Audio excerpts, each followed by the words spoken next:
বাদ দেওয়া হচ্ছে আন্তর্জাতিক অপরাধ ট্রাইব্যুনালের আইসিটি চিফ প্রসিকিউটর তাজুল ইসলামকে।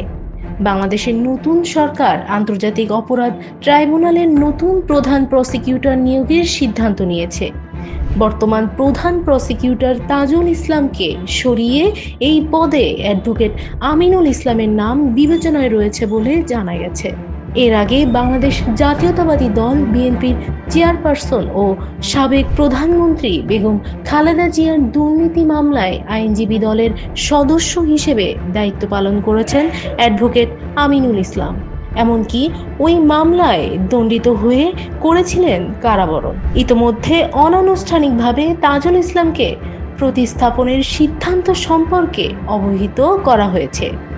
এমনকি 3 দিন আগে তাজুল ইসলাম সাংবাদিকদের বলেছিলেন তাকে বা প্রসিকিউশন টিমের অন্য সদস্যদের পরিবর্তনের কোনো ইঙ্গিত সে সময় তার কাছে ছিল না। নিউজ ডেস্ক, মানব জমিন।